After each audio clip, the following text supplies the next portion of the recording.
Welcome to the Black Gay History Channel.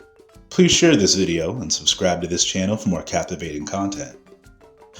When the popular African epic and historic film, The Woman King, came out in September of 2022, I immediately went to see it and noticed a very queer character amongst the Kingdom of Dahomey. But at the time, I couldn't find the actor's name, nor did I remember the character's name in the film. But I finally found his name in a few articles written about him online and decided to do a quick review. Currently, The Woman King is streaming on Netflix, a tribute to its enduring popularity. And when it was released, it was the #1 movie in America, an impressive feat for a leading black woman cast in a historic action film. Action movies being a genre of film that black women are not known for selling. I personally love historic epics, and I've been in many comment sections declaring how I would love to see more historic and ancient epic African films, a genre of film I don't think black people explore enough.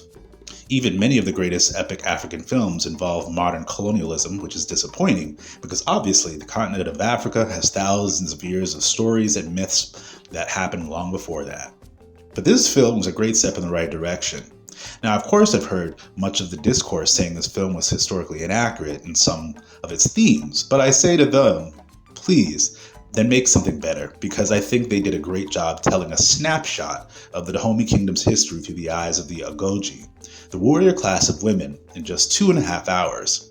Even though women being quote-unquote masculine by fighting and becoming warriors could be seen as inherently queer, lesbian relationships were never a feature of this film, which was really much more based in camaraderie between women.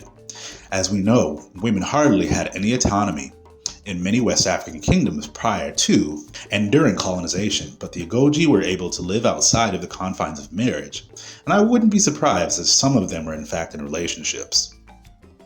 Viola Davis, and the lead of this film, did a fantastic job delivering the heartfelt story and the action, but you know me, I had to find the black gay agenda in the film, and Tananu, the very feminine male character in the film who lives and associates with the women, also is a royal advisor to the king, which if you've been on this channel for a while, you know this is historically accurate. In previous videos you can find on the pre-colonial African playlist, you'll see many of my videos detailing how many African ethnic groups like the Himba, Herero, and many ethnic groups in the Congo Kingdom prior to colonization had openly gay and bisexual wise men and wizards who were revered for their divination and healing abilities. In The Woman King, Tananu advises the King Gezo of the Dahomey King that is now in modern-day Benin on matters of war and trade, particularly the slave trade.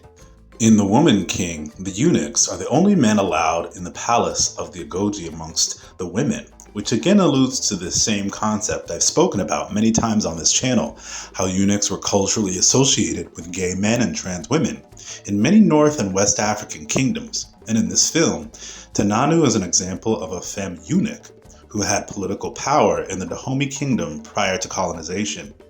Tananu is a conduit between the men and women of the kingdom, and his androgyny is seen as part of his role in the kingdom's political affairs, being able to identify both with men and women's issues. I love that besides the incredible action scenes and cinematography in The Woman King, that also important political queer characters like Tananu are accurately portrayed in this movie about West Africa's recent past. Also take into account, in the beginning of the film, there are several men standing at the kingdom's gate alongside Tananu after the Agoji are coming back into the kingdom after a battle, and they're dressed in purple alongside Tananu, signifying that these men are also eunuchs. And I've been saying for years on this channel that eunuchs were many times synonymous with the terms gay, queer, or trans in those days, men who didn't sleep with women. So even in this movie, Tananu is one of many. There are several scenes where Tananu has back and forths with King Gezo's wives, particularly the beautiful Shante. In an article with IOL, South African actor Rian Visman gushes about acting alongside icons like Viola Davis in this role.